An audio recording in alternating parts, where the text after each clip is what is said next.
Hi dears, Assalamu alaikum. Welcome to Ask Tamil. நான் உங்க சாய்ரா ஆஷிக். இன்னைக்கு நம்ம ரொம்பவே சுவையான ரொம்பவே ஹெல்தியான ரத்த சோகையை சரி பண்ணக்கூடிய ஒரு சூப்பரான பீட்ரூட் ரெசிபி தான் பார்க்க போறோம்.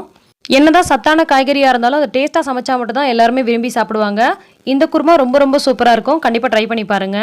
இப்போ ஒரு குக்கர் அடுப்புல வச்சிட்டு கொஞ்சமா எண்ணெய் ஊத்திக்கிறேன். ஒரே ஒரு துண்டு அளவுக்கு பட்டை, 1/2 டீஸ்பூன் அளவுக்கு சோம்பு சேர்த்து கூடவே 3 பச்சை மிளகாய் சேர்த்திருக்கேன். இது நல்ல காரமா இருக்கக்கூடிய பச்சை மிளகாய். அதனால பொடியா கட் பண்ணாம நடுவுல ஒரு கீரல் மட்டும் போட்டுட்டு சேர்த்திருக்கேன். கூடவே 2 பெரிய வெங்காயம் நல்லா பொடியா நறுக்கி அதையும் சேர்த்திருக்கேன். கூடவே கொஞ்சம் போல கருவேப்பிலை சேர்த்துட்டு இதை ஓரளவுக்கு நல்லா வதக்கிடலாம். சின்ன வெங்காயம் சேர்த்து வதக்குனீங்கன்னா ரொம்ப டேஸ்டா இருக்கும். சின்ன வெங்காயம் சேர்க்குற மாதிரி இருந்தால் ஒரு 10-15 சின்ன வெங்காயம் சேர்த்துக்கோங்க. கூடவே 1 டீஸ்பூன் அளவுக்கு இஞ்சி பூண்டு விழுது சேர்த்துக்கலாம். கூடவே கொஞ்சம் போல புதினா, கொஞ்சம் போல மல்லி சேர்த்துக்கலாம். இப்போ நம்ம செய்யக்கூடிய இதே மெத்தடில் பீட்ரூட் மட்டும் இல்லைங்க, எந்த காய்கறினாலும் போட்டு செய்யலாம். ரொம்பவே சுவையாக இருக்கும். ஸோ காய்கறி விரும்பி சாப்பிடாதவங்க இந்த மாதிரி செஞ்சு கொடுங்க. அந்த மசாலா வாசனைக்கு நல்லா விரும்பி சாப்பிடுவாங்க. இஞ்சி பூண்டோட பச்சை வாசனை போகிற அளவுக்கு நல்லா வதக்கி விட்டாச்சு. இப்போ இது கூட பொடியாக கட் பண்ணி வச்சுருக்க 2 தக்காளி சேர்த்துக்கலாம்.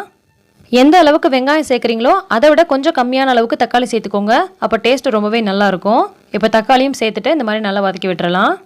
நான் இன்றைக்கி பீட்ரூட்டோட உருளைக்கிழங்கும் சேர்த்து போட்டு குருமா செய்ய போகிறேன். இது ரொம்பவே சூப்பராக இருக்கும். ஸோ ஒரு பீட்ரூட்டோட தோலை நீக்கிட்டு இந்த மாதிரி சைஸில் கட் பண்ணி இதில் சேர்த்தாச்சு. கூடவே நல்ல பெரிய உருளைக்கிழங்கா ஒரே ஒரு உருளைக்கிழங்கு எடுத்து அதையும் தோல் நீக்கிட்டு இந்த மாதிரி சைஸில் கட் பண்ணி சேர்த்துருக்கேன்.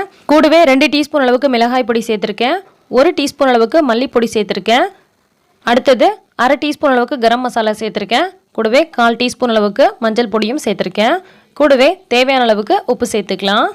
ஒருவேளை உங்ககிட்ட கரம் மசாலா இல்லைன்னா சிக்கன் மசாலா, மட்டன் மசாலா, பிரியாணி மசாலா அப்படின்னு எந்த மசாலா வச்சுருக்கீங்களோ அதுலேருந்து ஒரு 1/2 டீஸ்பூன் மட்டும் போட்டுக்கோங்க. இப்போ இது எல்லாத்தையும் சேர்த்துட்டு நல்லா ஒரு முறை மிக்ஸ் பண்ணி விட்டுட்டு இது கொஞ்சம் நேரம் இதில் வதங்கட்டும். காய்கறியை 1 நிமிஷம் போல் இந்த எண்ணெயிலே நல்லா வதக்கி விட்டதுக்கப்புறமா இப்போ நம்ம அரைச்ச தேங்காய் விழுது சேர்த்துக்கலாம். தேங்காய் ஒரு 1/4 மூடி அளவுக்கு தேங்காவை நல்லா அரைச்சிட்டு இது கூட சேர்த்துக்கலாம். கூடவே தேவையான அளவுக்கு தண்ணி அதில் அலசி விட்டு சேர்த்துக்கலாம். நம்ம சேர்த்துருக்கக்கூடிய காய்கறி முழுகிற அளவுக்கு தண்ணி சேர்த்துக்கோங்க. அப்போ அந்த கிரேவியோட பதம், அந்த குருமாவோட பதம் சரியாக இருக்கும். இப்போ இந்த மாதிரி நல்லா கொதி வர ஆரம்பிச்சிருச்சு. இப்போ நம்ம குக்கரோட மூடியை போட்டுட்டு 1 அல்லது 2 விசில் மட்டும் விட்டுக்கலாம். காய்கறி வேகிறதுக்கு 1 விசிலே போதும். ஆனால் நம்ம 2 விசில் விட்டோன்னா அந்த கிரேவியோட நல்லா சேர்ந்தாப்பில் சாப்பிட்றதுக்கு ரொம்பவே சூப்பராக இருக்கும்.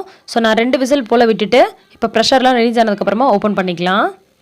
பார்க்குறதுக்கு ரொம்பவே கலர்ஃபுல்லாக சூப்பராக இருக்குல்ல. சில பேருக்கு இந்த மாதிரி ஃபுல்லாகவே ரெட்டாக இருந்தால் பிடிக்காது.